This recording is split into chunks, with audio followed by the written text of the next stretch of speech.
Hello students, Chandra updates की YouTube channel में आपका स्वागत है। जैसा कि आपने हमारे पिछले वीडियो को देखा था, कई दिनों पहले जो हमने बनाया था, उसमें हमने ये बताया कि परीक्षा में अच्छा स्कोर करने के लिए आप किस तरह पढ़ेंगे। चलिए, तो उम्मीद है आप उसी तरह से पढ़े होंगे, आपकी पढ़ाई वेल चल रही होगी, आप सकुशल होंगे, आपका परिवार भी कुशल होगा। उम्मीद करते हैं दोस्तों आपकी पढ़ाई बहुत बेहतरीन चल रही होगी। आने वाले 2 से 4 दिन के बाद आपका एग्ज़ाम है, बोर्ड एग्ज़ाम। काफ़ी ज़्यादा प्रेशर आपके पास होगा, लेकिन आपको प्रेशर नहीं लेना दोस्तों। हम आपके साथ हैं। हम आपको आज बताएंगे कि परीक्षा की कॉपी कैसे लिखनी है, किस प्रकार से परीक्षा की कॉपी को, बोर्ड एग्जाम की कॉपी को आपको आकर्षक बनाना है, जिससे एग्जामिनर आपको ज़्यादा से ज़्यादा नंबर दे। तो चलिए, वीडियो को शुरू करने से पहले आप लाइक कर दीजिए, सब्सक्राइब कर दीजिए और अपने चाहने वाले को शेयर कर दीजिए। ध्यान दीजिएगा, परीक्षा की कॉपी कैसे लिखना है, इसके लिए बेहतरीन टिप्स हम आपको बताएंगे। इस तरह से यदि आप फॉलो करते हैं दोस्तों, तो आप एक अच्छे नंबर, अच्छे परसेंटेज की तरफ आगे बढ़ जाएंगे और आप अपने माँ बाप का सपना पूरा कर सकते हैं दोस्तों। अब अपने टीचर को सेटिस्फाई कर सकते हैं, अब अपने दोस्तों में अपने आप को दिखा सकते हैं कि मैं कुछ काबिल हूँ, मैं कुछ कर सकता हूँ, 80% 90% मैं ला सकता हूँ। तो इसके लिए परीक्षा की कॉपी कैसे लिखें, इसके लिए जो हमने आज का बेहतरीन वीडियो बना रहे हैं, आपका बेहतरीन टिप्स लाए हैं।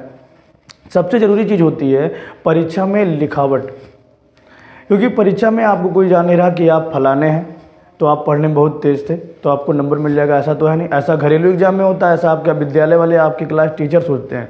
बोर्ड एग्जाम में कापियाँ दूसरे ज़िले में जाती हैं, वहाँ चेक होती हैं, वहाँ सिर्फ आपकी कॉपी ही आपका पूरा कैरेक्टर होता है दोस्तों, ये ध्यान रखिए। आपकी कॉपी ही उस समय आपकी पूरी चरित्र होती है। तो सबसे ज़रूरी चीज़ आपका है टिप्स नंबर फर्स्ट में। चलिए स्टार्ट करते हैं। जो लोग लाइक नहीं किए, लाइक कर दीजिए दोस्तों। तो चलिए स्टूडेंट, पहला हमारा है कॉपी को कैसे लिखनी है। पहले तो कॉपी को जब आप पाएंगे, बोर्ड एग्जाम की कॉपी को, उसे उलट के देख लेंगे कि कोई भी कॉपी में मतलब आपका कोई पेज डिसमैच तो नहीं है, मतलब डैमेज तो नहीं है, या सादा हो, ब्लैंक हो, या लाइन तिरछी हो गई हो। यदि ऐसा आप पाते हैं तो आपके जो कक्ष निरीक्षक होंगे उनसे आप बात करके अपनी कॉपी बदल सकते हैं। पहली चीज़ तो आपको कॉपी को देख लेनी है, कॉपी को देख लेनी है कि कॉपी डैमेज तो नहीं है, ख़राब तो नहीं है, सारा उलट के देख लेंगे। उसके बाद आप लाइनिंग खींच लेंगे। कुछ बच्चे लाइनिंग खींचते हैं, कुछ बच्चे क्या करते हैं, कॉपियों को मोड़ लेते हैं। तो लाइनिंग करना बेस्ट तरीका है दोस्तों। लाइनिंग आप एक तरफ भी कर सकते हैं, 2 तरफ भी कर सकते हैं, लेकिन ज़्यादा गैप ना हो। ध्यान दीजिएगा, अगर मान लीजिए ये आपका पेज है, ये आपका कॉपी का पेज है गाइज, मान लीजिए ये आपका पेज है, तो ये तो ऊपर वाली लाइनिंग हो गई। एक ऐसे साइड में लाइनिंग कॉपी में खींची रहती है, तो साइड में आप ऐसे डबल कर देंगे और यहाँ भी थोड़ी सी गैपिंग में आप ऐसे लाइन खींच सकते हैं गाइज, और यहाँ बीच में आपको लिखना होगा। ध्यान दीजिएगा, जो आपका लिखने वाला मैटर है, ये लिखने वाली जो लाइनिंग होगी दोस्तों, इसको लाइनिंग में आप काफ़ी दूर नहीं लिखेंगे, एक उचित दूरी बहुत ज़रूरी। ध्यान दीजिएगा, कुछ लोग काफ़ी दूर दूर लिखने लगते हैं कि लाइन छोड़ के लिखने लगते हैं। कुछ लोग एक ही लाइन में 4-6 शब्द ही लिखेंगे, तो ऐसा आपको नहीं करना, आपको लाइन छोड़ के नहीं लिखना है। तो टिप्स नंबर फर्स्ट आपका हो जाएगा दोस्तों, पहली चीज़ आपको प्रश्न नहीं लिखना है, कॉपी में प्रश्न नहीं लिखना है। आपका जो उत्तर पुस्तिका होगी गाइज, ध्यान दीजिएगा स्टूडेंट्स, जो आपकी उत्तर पुस्तिका या आंसर शीट होगी, उसमें आपको प्रश्न नहीं लिखने हैं, एक भी प्रश्न नहीं लिखने हैं। जैसे मान लीजिए यदि आपको स्टार्ट करना है, पहला प्रश्न बहुविकल्पी हो जाएगा। पहले बहुविकल्पी होता है ये सभी पेपरों में, तो आप ऐसे लिख सकते हैं प्रश्नोत्तर नंबर फर्स्ट। आप लिखेंगे प्रश्नोत्तर नंबर फर्स्ट, प्रश्नोत्तर नंबर फर्स्ट में लिख दिए। फर्स्ट में आपका बहुविकल्पी है, बहुविकल्पी में सीक्वेंस से आपका दिया रहेगा।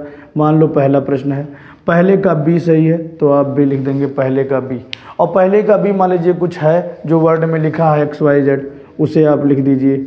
अगर आप तब भी संतुष्ट नहीं हो रहे हैं दोस्तों, तो इसके सामने ऐसे निशान लगा दीजिए। बस इतना ही आपको बहुविकल्पी प्रश्न में करना है। ऐसा नहीं कि चारों ऑप्शन को लिखें, उसके बाद जो सही है उस पर सही काटें, ऐसा नहीं। ये बहुत ओल्ड तरीका है। इससे मतलब कि आपकी सिंसियरिटी, आपका इंटेलिजेंस नहीं पता चलता है। इससे मतलब आप बहुत लो हैं, स्लो हैं, ऐसा आपको मतलब एग्जामिनर समझेगा। आपको प्रश्नोत्तर नंबर फर्स्ट लिख देना है और पहले का बी सही है। मान लो कोई शब्द है, XYZ नहीं होगा, वो कोई शब्द होगा। जैसे मान लीजिए फिजिक्स में है तो कोई मात्रक हो गया, वाट वगैरह।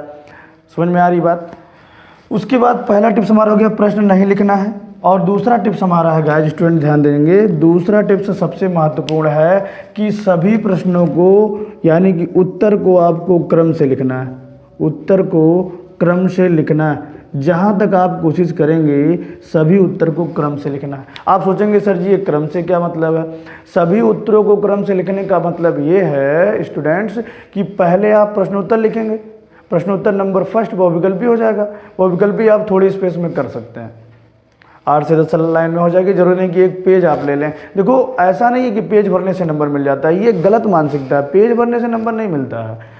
सुव्यवस्थित सुसंगठित तरीके से आप अपनी कॉपी को स्वच्छ और आकर्षक बना के आप आएंगे तो बेहतरीन नंबर पाएंगे दोस्तों। जिनकी राइटिंग नहीं सही है वो अभी से 10 से 12 दिन आप जो आपका बचा है उसमें लिख के आप सभी टॉपिक को तैयार करेंगे, जिससे आपका एक बेहतरीन राइटिंग भी हो सकता है। दूसरी चीज़ हो गई आपका उत्तर क्रम से लिखना। उत्तर क्रम से लिखने का मतलब कि प्रश्नोत्तर नंबर फर्स्ट पहले लिखना है, फिर दूसरा लिखना है, फिर तीसरा लिखना है, फिर चौथा, फिर पाँचवा, फिर छठा, फिर सातवां, इसी प्रकार से आपको लिखना है। अब आप सोचेंगे सर कि पहले के बाद मुझे दूसरा नहीं तीसरा आ रहा था।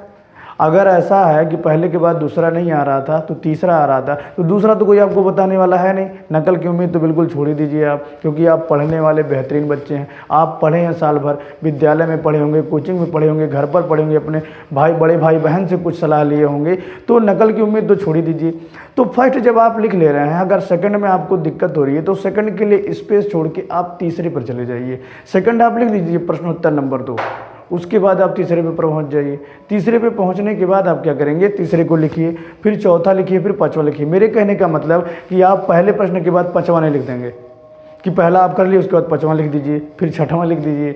इससे क्या होता है कि जब लड़का पहले के बाद सातवां कर लिया, इसका मतलब इसके बीच में से आ नहीं रहा था या कोई दिक्कत थी, उसके बाद उन प्रश्नों को आप चाहे जितने अच्छे तरीके से लिख लीजिए उस पर नंबर कम हो जाता है। पहले के बाद सातवां लिखें, बीच का सब साफ है, तो बाद में यदि आप वो कर सकते हैं तो उस पर नंबर कम हो जाता है गाइस।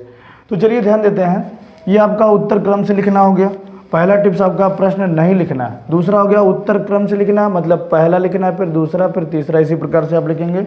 चलिए स्टूडेंट, इस टिप्स नंबर तीसरा हमारा है कि आपको हेडिंग्स पे ज़्यादा ध्यान देना है। हेडिंग्स जो आपका है ये आपका प्रभावी होना चाहिए।